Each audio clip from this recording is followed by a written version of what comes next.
hindi. Alam nyo na, maisog rally mamaya na yan sa Davao del Norte. Yung vlog natin kahapon, si Governor Hubahib, mga palangga, na nagsalita, okay, sinuspindi siya, kasi nga ayaw niyang pumayag kay Lagdameo sa gobyerno ni Lisa, ni Kuting, na sinasabihan siya o pinipigilan siya na makibahagi dito sa maisog rally na ito.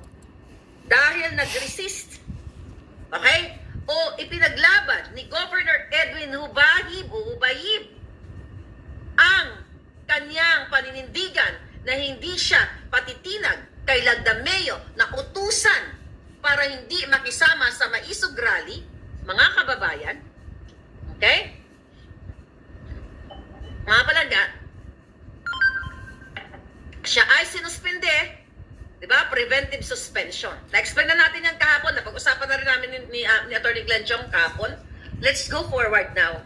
Dito sa airport. Temporary closure ng airport. Here, baka hindi nyo pa alam. Ito. Sinend sa akin. Okay. CAAP orders Davao runway closure for repairs. Okay. Impacting flights. Sabi dito, ito ang headline. Kay April 13. Okay, basahin ko yan sa inyo, ha? Okay, explain natin bonggang-bongga. Alright. Night operations at Davao International Airport in... Ay, no, mali ito. Ito pala.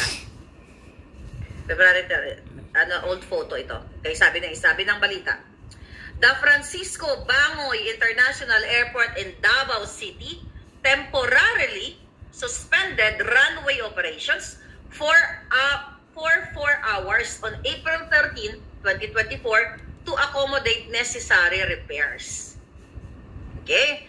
The Civil Aviation Authority of the Philippines, or the CAAP, issued notice to airmen on NOTAM B0950/24 indicating the closure would take place from 12 a.m. to 4 a.m.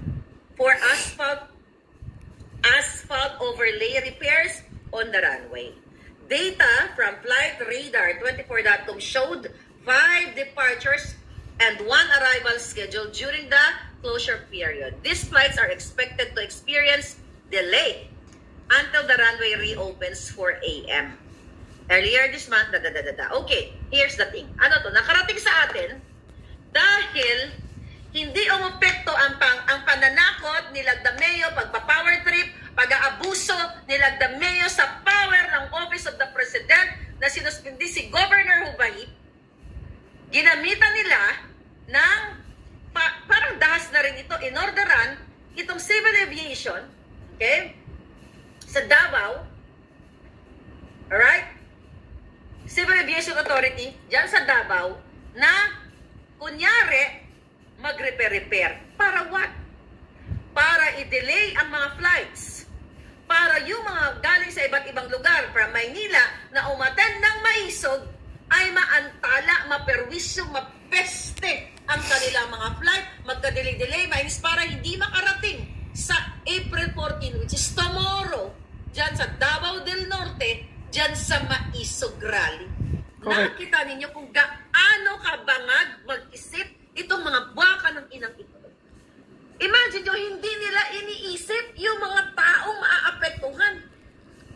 Hindi naman ang gumagamit ng airport na yan ay maisog rally participants lang. Paano yung mga may sakit na mga nanay at tatay yung travelers na mga bata? Paano yung mga bata na maaantala, mag-iyak-iyak dyan? Wala enough na dalang pagkain o gatas para ng kanilang mga nanay o whatsoever. See? Dahil bangag si Lagdameo at si Kuting, wala silang pakialam sa inyo. Correct. Ang bangag at ang addictus benedictus hindi nag-iisip ng tama at walang mga puso kung sila ay high na high. Wala silang pakialam sa mga antala na mga kabataan, mga sanggol, toddler, na madidelay sa flight na yan dahil nagdrama-drama kunyari, i-repair. Ano to? Coincidence lang? April 11, sinuspende, binuhay ang kay Governor Ubahit Yeah. para Katulad kay sundagin Kibuloy siya na naman yan. itigil ang pagsuporta sa Maisog Rally. And now, dahil hindi nagpatinag si Governor, last minute, ang naisip na mga bangag-bangag-bangag, suspindihin ang airport papunta sa Davao. See, kung gaano ka-demonyo ang gobyerno ninyo. Wala silang habag kasi ang mga bangag walang habag. Correct. Kinancel o temporary kuno, baka humaba pa yan para maantala kayo. Ganito ba ang para sa pagbangon o pagbangon ng mga durugista, mga pulburon na katulad nila? Hindi nila inalintana ang mga nag-travel kung, let's say for example, galing ka ng ibang bansa, pagod ka na, dahil nakailang layover ka, di ba? Tapos uwi ka na sa Davao, dahil yun ang way mo eh. Pero dahil bangag sila at vindictive narcissist, mapaghiganti sa mga Pilipino na wala namang ginawa ang Pilipino sa kanila, the ultimate solution is to abuse power of the office of the president, office of the bangag, para patigilin temporarily ang operation ng airport para hindi kayo makapunta ng Davao at hindi kayo makapartisipa sa Maisog Rally. Mga kababayan, kung ipagpapatuloy nyo pa. Kaya nga, kailan pa kaya tumindig ang nagtapang-tapangan? Tuloy nyo na pang pagka-ano nyo. Bangag na ito. I don't know.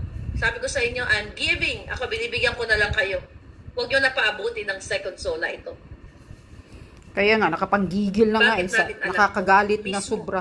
Ang taga-aviation ang nagbigay sa atin ng tip. Oh. Miss Maharlika, wala namang problema itong asphalt chuba-chuchu dito. Ito ay intensyon para hindi makapasok o pestehin ang mga supporters ng Maisog Rally. Actually, ang ibang friends ko nandiyan na ngayon sa Davao kasi maaga sila pumunta. See? Kaya nga. Nakita ninyo? Kapag bangag ang presidente ninyo, pag naipag-isipan nila na papatigilin ang operation ng airport, kaya nilang patigilin using ang pag-aabuso ng power. Let's say for example, imagine niyo, ito, ano lang to halimbawa, imagine niyo sa isang ospital, kunyari sa isang ospital, nandyan si Tarpulano, kunyari na lang, huwag na tayo magbigay ng pangalan. Kunyari nandyan sa isang ospital si Tarpulano at ginagamot, pero dahil galit sila Dameo, si Lisa, pwede nilang i-shut down ang buong ospital para mategi itong si Tarpulano na ito. Correct. Kunyari nag-brown out, wala lahat. Gusto nilang i-shut down ng electric. May di ba? Sinut down. At ito nga Davao. Wala silang pakialam sa mga collateral damage. Ibig sabihin, pwede nang utusan ng isang pamunuan ng ospital, isa-shut down nyo ang lahat ng power. Kunyari, may power failure. Kasi ang target, si Tarpulano, para mategi, hindi magamit ang oxygen o lahat ng mga ventilation or mechanical ventilation for what? You know, para iligtas ang buhay niya. Kaya dahil galit tama sila kay Tarpulano to. Kaya nila i-shut down at ano ang magiging resulta? Damay ang mga inosente. See, that's how vindictive, juang-juang bangag-bangag ang gobyerno ni Marcos Jr. Correct. Yeah.